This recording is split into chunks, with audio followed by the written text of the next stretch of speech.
St.Fina, also known as Seraphina, was born in Giniamo, a village in Tuscany, Italy, in 1238. Her parents, Imperia and Cambio, were good and devout people, but poor in their dwelling. There is little known of Fina's first 10 years of her life, other than she was a kind girl with a deep empathy for others. She would share half her food with the poor that she encountered. Fina was also blessed with beauty. When Fina's father died when she was little, her mother was forced to go find work, leaving young Fina alone in the house. Thanks to her mother's religious instruction, Fina had a strong faith and devotion to the Blessed Virgin. She worked at home, taking over household chores, sewing, and spinning. She never left home except to go to Mass. Then, in 1248, everything changed. Fina became very sick with a mysterious illness that progressively paralyzed her body from the neck down. Fina saw this abrupt change in her life as the will of God and an opportunity to offer her suffering for sinners. Instead of a soft bed, she chose to lie on a wooden plank. On this plank, she was carried around the house as needed. Her mother took care of all of her needs, except when she had to go to work. During those hours, Fina would spend her time reflecting and praying. It is said that she also had a great devotion to St. Gregory the Great and prayed to him often. Rats would come at times to feast on her flesh, as well as worms, and Fina, unable to do anything about it, offered this suffering for sinners too. Over time, Fina's skin grew attached to the board. From lying on the board day after day, she developed pressure sores along her back, legs, and arms, and even sores on her face. This completely disfigured her good looks, and the people that came to visit her were astonished to see the once beautiful young girl look so hideous. But Seraphina never complained, nor did she resent her new life. If anything, she was more joyful than ever, and people soon realized another change in Fina, a deep union with God. And then another trial came. Fina suddenly lost her mother, her only helpmate and constant companion, due to a severe fall. Fina was now all alone, but one of her childhood friends, Beldia, who had a withered hand, did her best to care for Fina along with her mother. She would be rewarded for this act of love after Fina's death. Seraphina lived for another 5 years like this, finding happiness in being resigned to the will of God. The townspeople that came to visit her were always amazed at her cheerful countenance and the wisdom that she offered them. They saw her as an example of holiness. On March 4th, 1253, her already poor health began to decline, and St. Gregory the Great appeared to her to let her know that she would die on his feast day. She, in turn, told those around her that she would go to heaven on March 12th, and just as predicted, Fina did die on March 12th. She was only 15. At the same moment that she died, church bells suddenly began to ring on their own, and all the sores on her body disappeared, and her former beauty was restored. The people wanted to remove Seraphina's body from the hard board and put her on something soft and comfortable. As they removed her flesh that had grown onto the board, they saw white violets bloom from the wood, and a wonderful flower fragrance filled the whole house. For this reason, the flowers are called St. Fina's violets. As her body was carried through town, the people mourned, saying over and over, "The young saint is dead." But death didn't stop miracles from happening. Her friend Beldia, who had cared for Fina in her final years, was suddenly cured from her paralyzed hand the moment she approached Fina's body. Other people began to flock to her grave to beg for cures from illnesses, and many miracles happened. In 1479, 2 years before her feast day being celebrated, she was implored to stop the plague. The plague did stop, and this miracle occurred again in the same period of 1631 when the plague returned. A hospital was built in her honor using the funds that people had donated at her tomb. The hospital became known as one of the best around, curing the sick and housing the poor and the homeless. In this hospital, the original oak plank that used to carry Fina around is still preserved. Saint Seraphina is the patron saint of those with disabilities and spinners. Saint Lidwina's story is very similar to Saint Fina's. She was born in Schiedam, Holland, one of 9 children. As a young girl, she was very pious and already had a strong love for God. She wanted to become a nun, but her parents didn't want her to waste her beauty and instead wanted her to marry.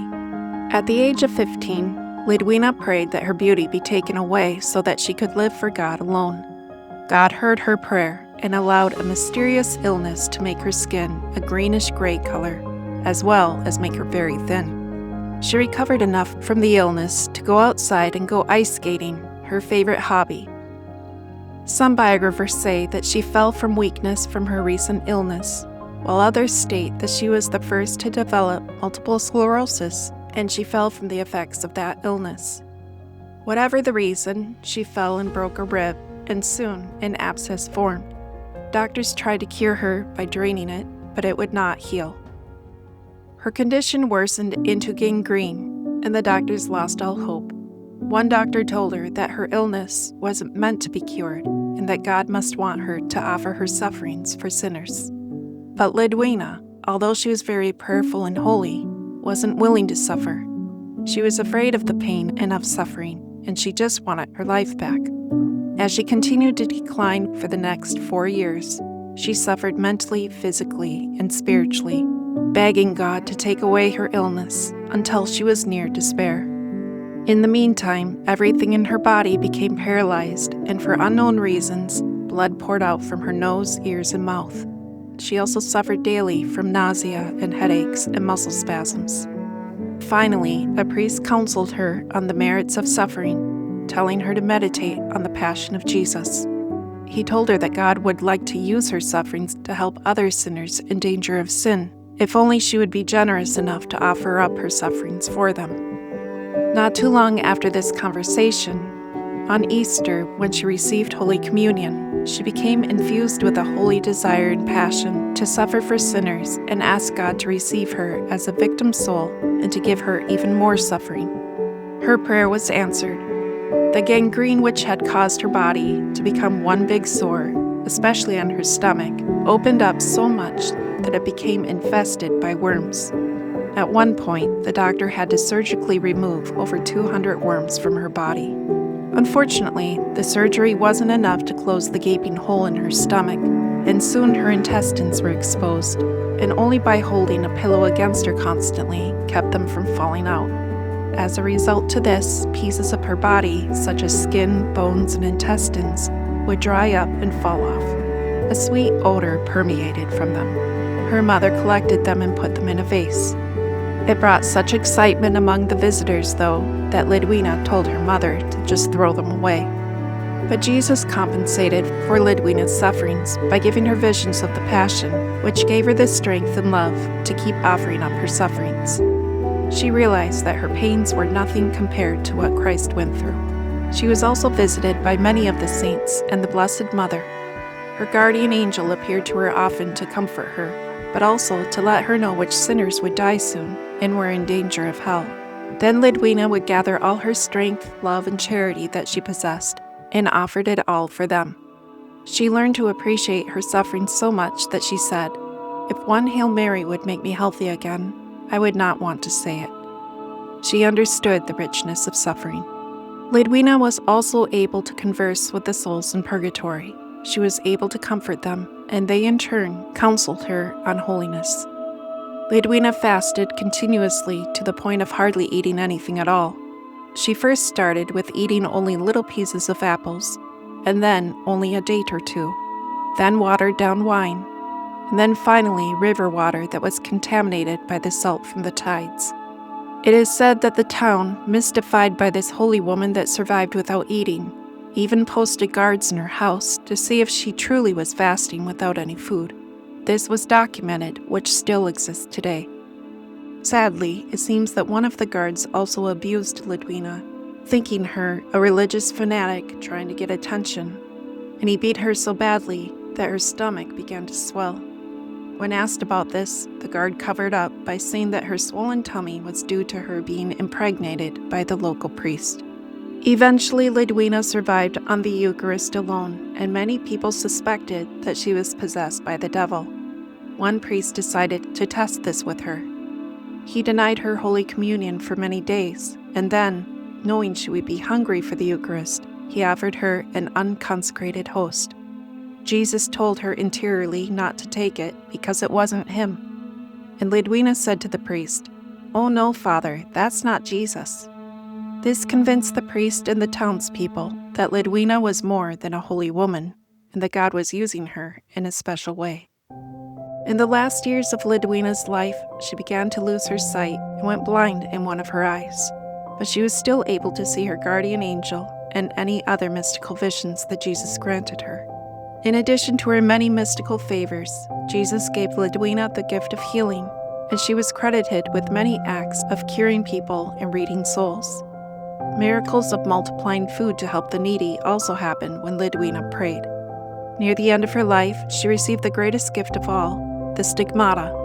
The constant scrutiny of people that were constantly in her house was perhaps her greatest suffering of all, however, as many didn't believe the authenticity of her stigmata, but seeing her bleeding in front of them, as well as revealing the buried sins in their souls, soon had them convinced.